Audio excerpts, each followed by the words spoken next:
त्रिदेव यानी ब्रह्मा, विष्णु और महेश के अंश कहे जाने वाले भगवान दत्तात्रेय के अवतरण दिवस को दत्तात्रेय जयंती, दत्त जयंती और दत्त पूर्णिमा के नाम से जाना जाता है, जो हर साल मार्गशीर्ष यानी अगहन मास की पूर्णिमा तिथि को मनाया जाता है।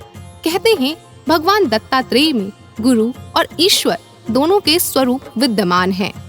लेकिन क्या आप जानते हैं कि भगवान दत्तात्रेय त्रिदेव के अंश क्यों कहलाते हैं?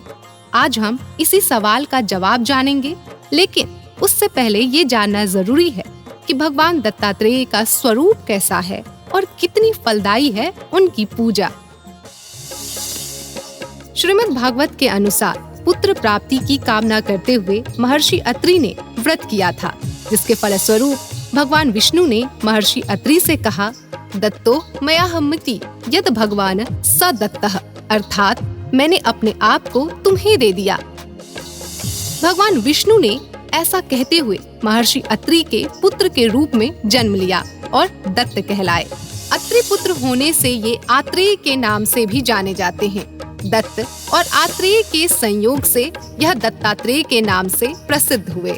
इनकी माता महान पतिव्रता अनसुईया देवी थीं, जिनका पतिव्रता धर्म पूरे संसार में प्रसिद्ध है। स्वयं भगवान दत्तात्रेय भी कृपा की मूर्ति माने जाते हैं। भगवान दत्तात्रेय के संबंध में प्रचलित है कि इनके 3 सिर और 6 भुजाएं हैं। दत्तात्रेय जयंती के दिन दत्तात्रेय जी के बाल स्वरूप की पूजा करने का विधान है। कहा जाता है कि इनकी उपासना करने से व्यक्ति को तत्काल फल की प्राप्ति होती है और ये भक्तों के कष्टों का शीघ्र निवारण करते हैं। साथ ही सच्चे मन से पूजन और मंत्र का जाप करने से सुख समृद्धि मिलती है। दक्षिण भारत में भगवान दत्तात्रेय के अनेकों मंदिर हैं और कहते हैं कि इन्हीं के नाम पर दत्त संप्रदाय का भी उदय हुआ। भगवान दत्तात्रेय के जन्म से जुड़ी एक पौराणिक कथा के अनुसार त्रिदेवी यानी माता लक्ष्मी, माता सरस्वती और माता पार्वती ने देवी अनुसुईया के सतीत्व की परीक्षा लेने की योजना बनाई। उन्होंने त्रिदेव यानी ब्रह्मा, विष्णु और महेश को उनके पास भेजा। तीनों साधु भेष में अत्रि मुनि के आश्रम पहुँचे, लेकिन महर्षि अत्रि उस समय आश्रम में नहीं थे। अतिथियों को द्वार पर देखकर देवी अनुसुईया ने स्वागत सत्कार किया और भोजन के लिए पूछा, लेकिन त्रिदेव उनसे गोद में बिठाकर भोजन कराने का आग्रह करने लगे। देवी अनुसुईया पतिव्रता स्त्री थी और वो ऐसा नहीं कर सकती थी, लेकिन साधुओं को भी बिना भोजन कराए विदा करना उचित नहीं था। उन्होंने इस धर्म संकट से निकलने के लिए भगवान नारायण और अपने पति का स्मरण किया और प्रभु की लीला समझते हुए उन्होंने कहा कि यदि मेरा पतिव्रता धर्म सत्य है तो ये तीनों साधु 6 माह के शिशु के रूप में परिवर्तित हो जाएं। ऐसा कहते ही तीनों शिशु बन गए और फिर उन्होंने गोद में बिठाकर स्तनपान करवाया। इस प्रकार देवी ने अपने सत्यत्व का प्रमाण दिया और साधुओं का मान भी रखा। उधर जब त्रिदेव देवलोक नहीं लौटे तो त्रिदेवियां अनुसुईया जी के आश्रम पहुंची और परीक्षा लेने के लिए क्षमा मांगते हुए तीनों को वास्तविक स्वरूप में लाने का आग्रह किया।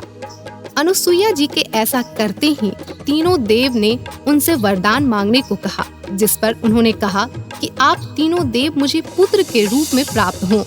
आगे चलकर तीनों देव अनुसुईया के गर्भ से प्रकट होते हैं और वो समय था मार्गशीर्ष मास की पूर्णिमा का प्रदोष काल।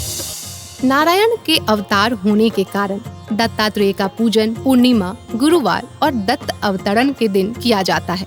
इस दिन पीले वस्त्र धारण कर पीले पुष्प, पीली मिठाई, पीले फल अर्पित करना चाहिए।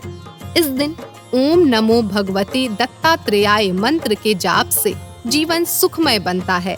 इस दिन व्रत करने से सभी मनोकामनाएं पूर्ण होती हैं।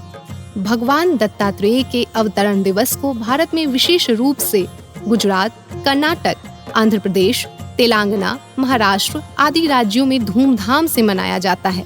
पवित्र नदियों में लोग स्नान करते हैं और भगवान दत्तात्रेय के मंदिर में पूजन अर्चन करते हैं।